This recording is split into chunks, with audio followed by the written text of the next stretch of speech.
Selamat pagi murid-murid. Bersama lagi kita dengan Cikgu Umidah di kelas Bahasa Melayu. Baiklah, pada hari ini kita akan belajar tajuk kemudahan untuk insan istimewa.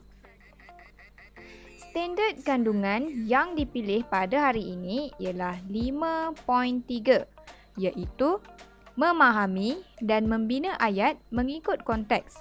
Manakala untuk standard pembelajaran yang dipilih ialah 5.3.1, iaitu memahami dan membina pelbagai ayat tunggal mengikut konteks.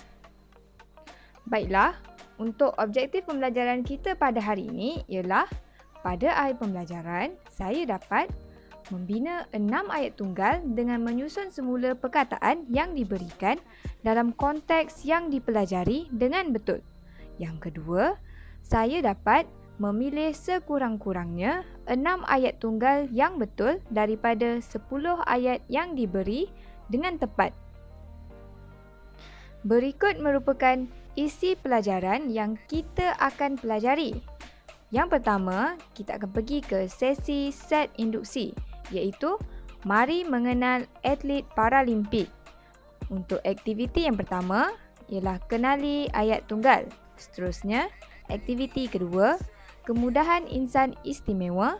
Aktiviti ketiga, aktiviti salin dan susun. Dan aktiviti keempat ialah aktiviti untuk latihan pengukuhan. Dan yang terakhir ialah menulis rumusan. Mari kita sama-sama ke aktiviti yang seterusnya.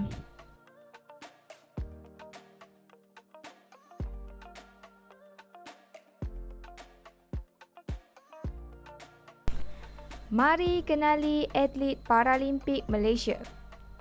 Untuk pengetahuan semua, Olimpik yang baru-baru dijalankan iaitu Sukan Paralimpik Tokyo 2020. Terdapat ramai atlet Paralimpik yang melibatkan diri dalam sukan tersebut. Okey, kita akan kenali beberapa orang yang terlibat dalam sukan tersebut. Okey. Mari kita tengok apa tu maksud Paralimpik. Paralimpik ialah sukan peringkat antarabangsa bagi atlet kurang upaya. Okey, mari kita tengok siapa atlet-atlet Paralimpik kita. Gambar yang pertama, agak-agak semua murid kenal ke siapa dia ni? Beliau merupakan Abdul Latif Romli. Abdul Latif Romli ialah atlet olahraga di acara lompat jauh. Untuk pengetahuan murid semua, Abdul Latif pernah memecahkan 3 kali rekod dunia acara Sukan Rio 2016 dengan rekod 7.6 meter. Hebat kan? Seterusnya, untuk aktiviti Sukan Paralimpik Tokyo 2020 pula, beliau memenangi pingat emas dengan lompatan sejauh 7.45 meter. Hebat kan beliau? Okey, seterusnya kita pergi ke atlet yang kedua, iaitu murid-murid kenal ke siapa ni? Ya, betul. Beliau ialah Muhammad Rizwan Puzi. Muhammad Rizwan Puzi merupakan atlet olahraga untuk acara lari pecut 100 meter. Untuk pengetahuan semua, Muhammad Rizwan Puzi merupakan atlet pertama Malaysia yang mendapat pingat emas dalam Sukan Rio 2016. Dan untuk Sukan Tokyo Paralimpik 2020, beliau telah mendapat tempat keempat dengan rekod 12.15 saat. Hebat kan saudara Muhammad Rizwan? Seterusnya, kita tengok ke atlet yang ketiga. Okey, kita tengok gambar atlet ketiga. Murid-murid kenal ke? Ya, beliau ialah Chia Lik Hau. Chia Lik Hau merupakan atlet badminton negara. Sebelum pergi ke Sukan Paralimpik Tokyo 2020, beliau telah bermain 31 perlawanan tanpa kalah untuk Sukan Paralimpik. Dan beliau sentiasa memegang rekod yang baik dalam sukan badminton. Untuk pengetahuan semua, dalam Sukan Paralimpik Tokyo 2020, beliau telah mendapat pingat emas melawan pasukan India di peringkat akhir. Hebat kan semua atlet-atlet Paralimpik kita? Apa kaitan atlet Paralimpik dengan pembelajaran kita pada hari ini? Ya, hari ini kita akan belajar tentang golongan kurang upaya, iaitu insan istimewa. Pada hari ini, kita akan membincangkan tentang kemudahan awam yang disediakan untuk insan istimewa. Baiklah, sebelum kita pergi lebih lanjut ke tajuk, kita pergi ke aktiviti pertama, iaitu kenali ayat tunggal.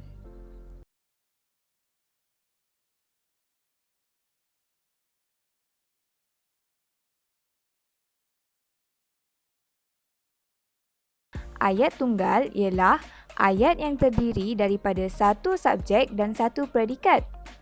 Subjek ialah bahagian ayat yang diterangkan dan predikat ialah bahagian ayat yang menerangkan subjek. Jadi, untuk membentuk satu ayat, satu subjek perlu ditambah dengan satu predikat, maka terhasillah satu ayat. Subjek boleh terdiri daripada frasa nama, frasa kerja dan frasa adjektif.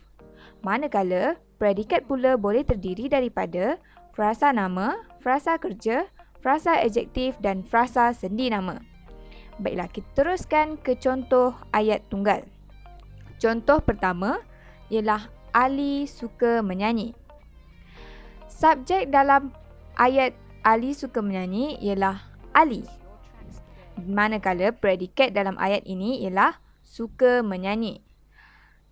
Subjek Ali merupakan frasa nama dan predikat untuk suka menyanyi ialah frasa adjektif. Jadinya terhasillah satu ayat tunggal yang lengkap yang boleh berdiri sendiri dan membawa maksud, iaitu maksud dia Ali ni suka menyanyi.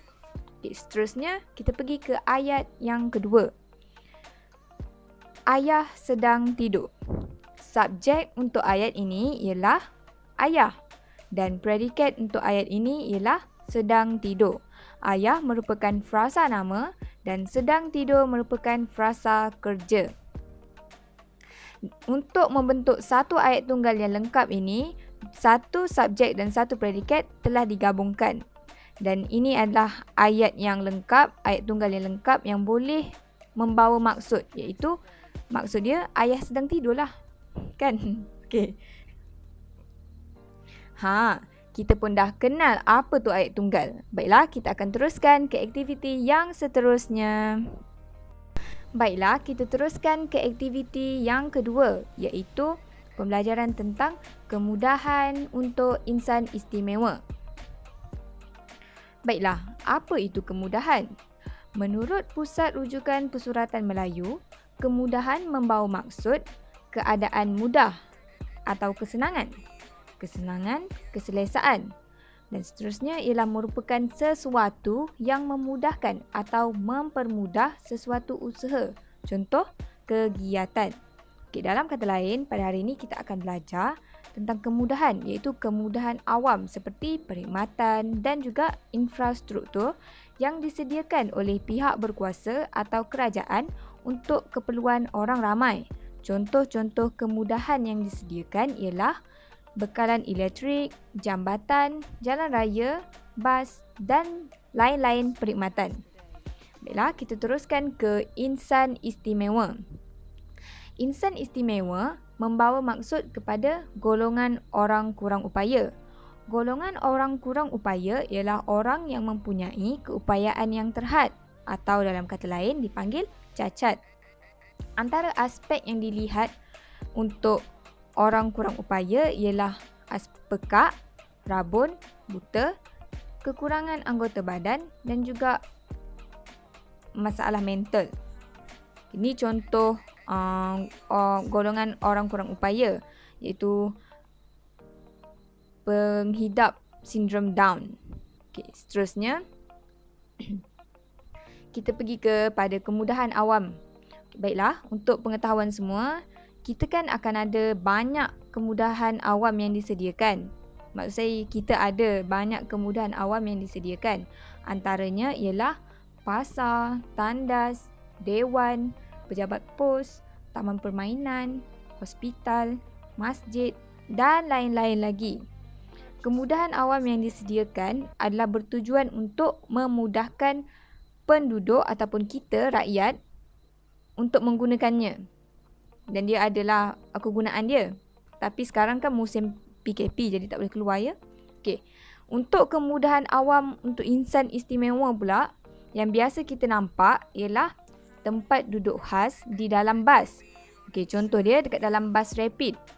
Kita akan nampak satu tempat duduk khas untuk golongan kurang upaya ni, untuk insan istimewa. Okey, contoh dia macam yang ni. Dekat dalam gambar tu ada satu simbol yang warna biru yang kecil kat tepi tu. Jadinya situ adalah merupakan kawasan ataupun tempat duduk khas untuk mereka. Seterusnya yang kedua, untuk gambar yang kedua, tempat meletak kenderaan khas untuk golongan insan istimewa. Okey. Baiklah, itu saja untuk aktiviti yang kedua. Kita akan teruskan ke aktiviti yang seterusnya. Baiklah, untuk aktiviti yang ketiga iaitu aktiviti salin dan susun. Untuk melaksanakan aktiviti ini, cikgu nak kamu semua buka buku teks Bahasa Melayu tahun 4, muka surat 105. Baiklah, kita akan baca teks tersebut. Zara dan rakan-rakannya membaca brosur tentang kemudahan untuk insan istimewa. Okey, akan ada 4 bahagian brosur yang dibaca oleh Zara dan rakan-rakan, iaitu bahagian A, bahagian B, bahagian C dan bahagian D dalam buku teks. Okey, baik, cikgu akan ajarkan macam mana nak susun ayat seperti dalam brosur bahagian A. Untuk pengetahuan murid, terdapat beberapa perkataan yang berselerak dalam brosur tersebut yang warna biru tu. Contoh-contoh perkataan, tengok yang bahagian A, lift menggunakan khas orang kurang upaya, OKU. Jadinya, apa yang kita kena buat ialah menyusun semula perkataan-perkataan tersebut membentuk satu ayat tunggal yang lengkap dan membawa maksud. Okey. Jadinya, cikgu akan bimbing kamu semua macam mana untuk menyusun macam mana untuk menyusun perkataan-perkataan tersebut membentuk satu ayat tunggal yang lengkap. Kita pergi yang pertama, ayat yang pertama. Perkataan yang diberi ialah lift menggunakan khas dan orang kurang upaya OKU. Jadi, ayat yang kita boleh hasilkan ialah orang kurang upaya dalam kurungan OKU menggunakan lift khas. Ni adalah satu ayat tunggal yang lengkap tadi daripada perkataan yang berselerak, iaitu yang berwarna biru. Jadinya, orang kurang upaya merupakan subjek dalam ayat dan menggunakan lift khas merupakan predikat dalam ayat. Orang kurang upaya ialah frasa nama dan menggunakan lift khas ialah frasa kerja. Jadinya terhasillah satu ayat tunggal yang lengkap yang terdiri dari satu predikat dan satu subjek. Baiklah, kita akan tengok contoh yang kedua.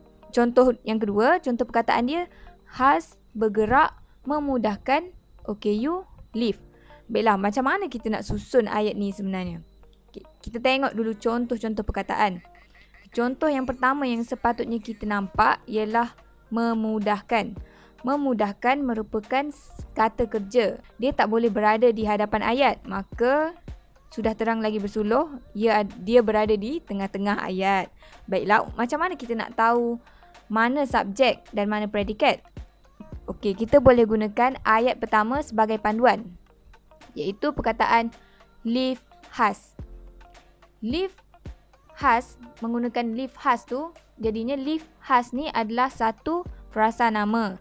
Jadinya, kita boleh guna perkataan lift dan perkataan khas untuk membentuk satu frasa nama dalam ayat. Jadinya, kita letaklah di bahagian depan. Contoh dia, lift khas.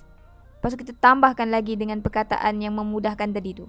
Sebab memudahkan tak boleh berada di hadapan ayat. Kalau kita nak letak memudahkan di hadapan ayat, kita perlu tukarkan ayat menjadi ayat pasif. Sebab perkataan memudahkan ialah kata kerja yang aktif. Jadinya, lift khas memudahkan. Okey, tinggal dua lagi perkataan yang kita tak masukkan, iaitu OKU dan juga bergerak. Okey, macam mana kita nak masukkan? Kita akan tengok kata kerja yang kita gunakan, iaitu memudahkan. Memudahkan apa? Jadi kita perlukan objek untuk menerangkan kita punya kata kerja. Yang mana objek dalam antara dua perkataan tu? Perkataan bergerak dengan perkataan OKU. Ya, OKU adalah objek. Jadinya perkataan dia akan jadi memudahkan OKU. Dan yang belakang dia yang untuk menerangkan objek ialah bergerak. Jadi untuk lengkapkan jadi satu ayat lengkap, satu ayat tunggal ialah Liv has memudahkan OKU bergerak. Macam itulah cara nak menyusun ayat tersebut. Untuk bahagian B, bahagian C dan bahagian D, cikgu nak kamu semua salin ayat tunggal yang kamu telah susun dengan betul untuk membentuk satu ayat tunggal. Jadinya kalau kamu semua perasan, untuk bahagian B ada 2 ayat tunggal, untuk bahagian C ada 2 ayat tunggal dan bahagian D pun ada 2 ayat tunggal. Jadinya keseluruhan ayat tunggal yang kamu perlu susun ialah 6 ayat tunggal. Maafkan cikgu, 6 ayat tunggal. Jadinya, selesai saja aktiviti kamu menulis 6 ayat tunggal, kita akan pergi ke aktiviti yang seterusnya. Baiklah, untuk aktiviti yang keempat, iaitu aktiviti latihan pengukuhan. Bagi latihan pengukuhan, cikgu telah sediakan satu live worksheet untuk murid-murid sekalian jawab. Jadinya, cikgu nak kamu semua tekan pautan latihan yang cikgu kongsikan di ruang komen. Cikgu ulang, cikgu nak kamu semua tekan pautan yang cikgu kongsikan di ruang komen. Bila kamu dah tekan link tersebut, kamu akan jawab, kamu akan buka satu live worksheet dan kamu perlu jawablah soalan yang disediakan oleh cikgu, iaitu soalan betul atau salah je. Okay, baiklah. Selesai saja untuk aktiviti latihan pengukuhan, kita akan pergi ke rumusan yang terakhir, iaitu rumusan. Untuk sesi rumusan, cikgu nak kamu semua menulis apa yang kamu telah pelajari di ruang komen di bawah. Cikgu ulang, murid-murid perlu menulis apa yang telah kamu pelajari di ruang komen di bawah. Kamu boleh guna ruang komen dekat bawah ni untuk menulis apa yang kamu telah pelajari hari ini. Jadinya komen-komen kamu semua amatlah membantu. Baiklah, syabas dan tahniah kepada murid-murid yang telah berjaya menyiapkan semua kerja yang cikgu bagi. Dan jangan lupa ya, hantar hasil kerja masing-masing kepada guru. Contoh hasil kerja yang kamu kena hantar ialah aktiviti salin dan susun. Kiranya kamu kena ambil gambar 6 ayat tunggal yang kamu telah salin dalam buku tulis dan hantar gambar tersebut kepada cikgu melalui WhatsApp. Untuk live worksheet, jangan lupa tekan butang finish. Jadinya akan keluar terus markah. Dan untuk rumusan, jangan lupa tulis ya di ruang komen dan hantar. Sekian, itu saja pembelajaran kita. Jumpa lagi minggu hadapan.